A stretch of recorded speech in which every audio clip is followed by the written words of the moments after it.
Hi, boys and girls. I have something exciting to share with you today. We are going to start our very own project in our classroom, and I think that you will really, really like it. So, you're getting something in the mail, probably either tomorrow or Thursday. I mailed them on Monday.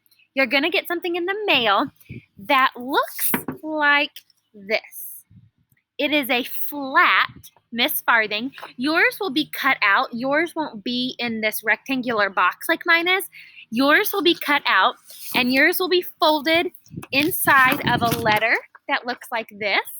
That is coming in the mail that explains directions. If any of you have ever heard of Flat Stanley from the Flat Stanley books, I believe there's also some videos of Flat Stanley. If any of you have ever heard of Flat Stanley, our classroom is doing our very own flat farthing. So you're going to be getting yours in the mail, and you will get to take flat farthing on all sorts of adventures while you're at home and while you're doing learning activities at home, while you're playing outside. This summer, if you go somewhere exciting, you're going to take flat Stanley or flat farthing to those places. And I cannot wait to see all of the fun places that I go. There's only one of me. And right now, with all the rules in place, I can't come visit your houses, but there's no rules against a paper Miss Farthing coming to visit you. So I hope that you will take your paper Miss Farthing and take her on lots of fun adventures.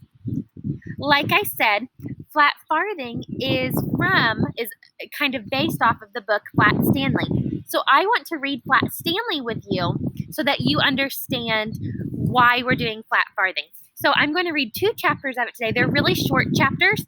I'm going to read 2 chapters of it today, and then we'll read a couple chapters on tomorrow or Thursday, and then we'll be done. It's a very short chapter book, okay? So this is Flat Stanley, and it's by Jeff Brown. And be thinking about, as I'm reading, think about if you can get any ideas from this story about where Flat Stanley goes, and see if you can think of any ideas where Flat Farthing can go. Flat Stanley.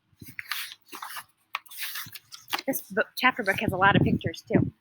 Chapter 1, the big bulletin board. Breakfast was ready. I will go wake the boys, said Mrs. Landchop to her husband, George Landchop. Just then the younger son, Arthur, called from the bedroom he shared with his brother Stanley. Hey, come and look! Hey! Mr. and Mrs.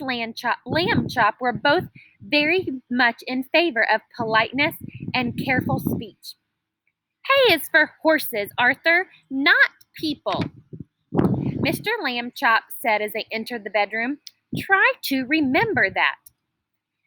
Excuse me, said Arthur, but look!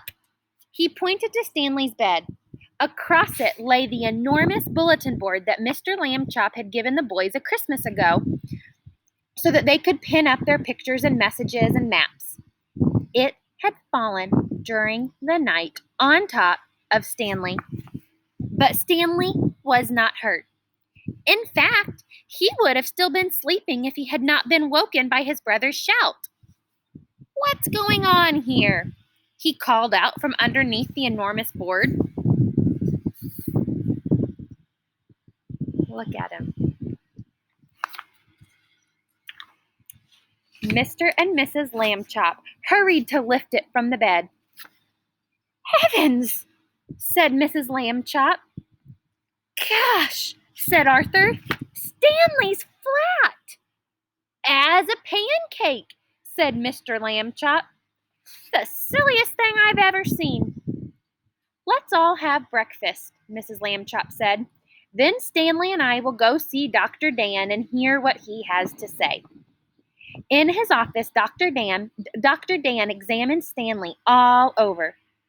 How do you feel? He asked. Does it hurt very much? I felt sort of tickly for a while after I got up, Stanley said, but I feel fine now. Poor Stanley. Well, that's mostly how it is with these cases, said Dr. Dan. We'll just have to keep an eye on this young fella, he said when he had finished the examination. Sometimes we doctors despite all of our years of training and expertise, can only marvel at how little we really know.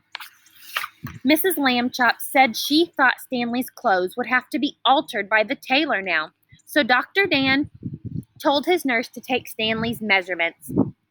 Mrs. Lambchop wrote them down. Stanley was 4 feet tall, about a foot wide, and only half an inch thick. So when that board fell, it squished him, and now he's only half an inch thick. That is probably about as thick as this book. That's it. So Stanley has definitely been flattened.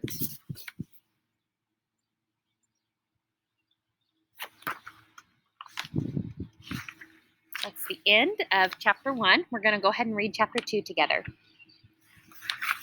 Being flat. When Stanley got used to being flat, he enjoyed it. He could go in and out of rooms, even when the door was closed, just by lying down and sliding through the crack at the bottom. Mr. and Mrs. Lambchop said it was silly, but they were proud of him. Arthur got jealous and tried to slide under a door, but he just banged his head. Being flat could also be helpful, Stanley found out.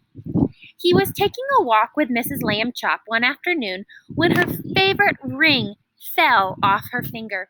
The ring rolled across the sidewalk and down between the bars of a grating that covered the deep, dark road. Mrs. Lambchop began to cry. I have an idea, said Stanley. He took the laces off of his shoes and an extra pair out of his pocket and tied them all together to make one long lace. Then he tied one end of that back to the back of his belt and gave the other end to his mother. Look what he did. He slid through those tiny cracks in the road. Lower me now, he said, and I'll look for the ring. Thank you, Stanley, said Mrs. Lambchop, and she lowered him between the bars and moved him carefully up and down and from side to side so that he could search the whole bottom. 2 policemen came by and stared at Mrs. Lambchop as she stood holding the long lace that ran down through the grating. She pretended not to notice them. What's the matter, lady? The first policeman asked. Is your yo-yo stuck? I am not playing with a yo-yo, Mrs. Lambchop said sharply. My son is at the other end of this lace, if you must know. Get the net, Harry, said the second police officer. We have caught a cuckoo. Just then, down in the shaft, Stanley cried out, Hooray! Mrs. Lambchop pulled him up and saw that he had the ring. Good for you, Stanley, she cried, and then she angrily turned to the policeman. A cuckoo indeed, she said. Shame on you. The policeman apologized. We didn't get it, lady. We have been hasty. We see that now. We're sorry. People should think twice before making rude remarks, said Mrs. Lambchop,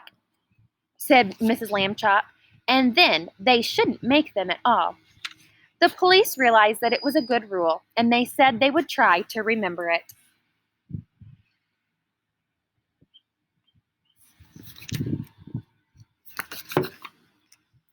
The wind is bad all of a sudden.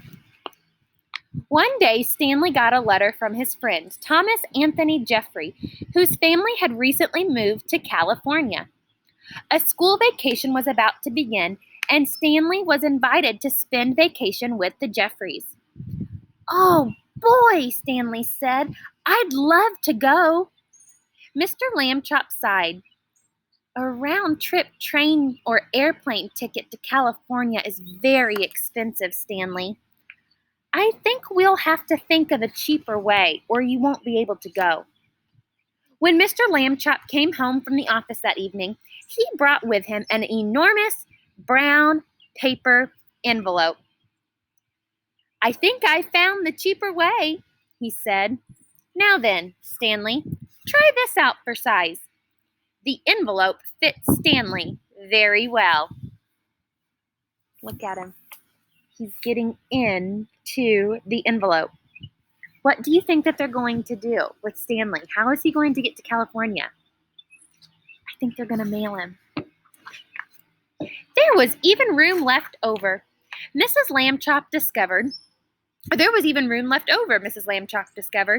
and she made an egg salad sandwich with thin bread and a toothbrush case filled with milk. They had to put a great amount of stamps on the envelope to pay for both airmail and insurance, but it was still much less expensive than a train or airplane ticket to California. The next day, Mr. and Mrs. Lambchop slid Stanley into his envelope, along with the egg salad sandwich and the toothbrush case full of milk, and mailed him from the box on the corner. The envelope had to be folded to fit through the slot, but Stanley was limber and flexible, and inside the box he straightened right back up again. There he goes. They're mailing him to California. Yikes. Mrs. Lambchop was nervous because Stanley had never been away from home alone before. She tapped on the box. "Can you hear me, dear?"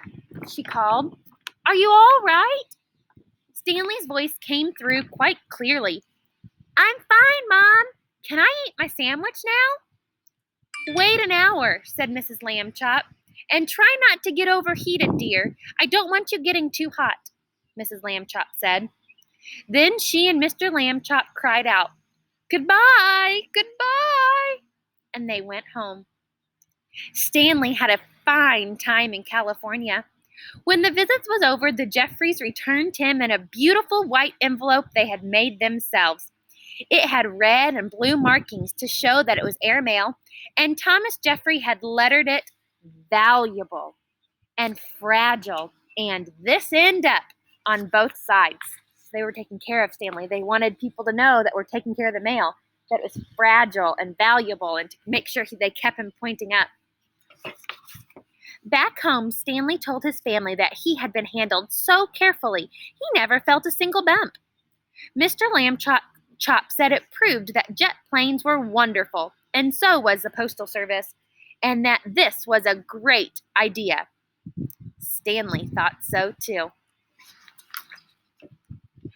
Chapter 3 is called Stanley the Kite, and we will read that another day.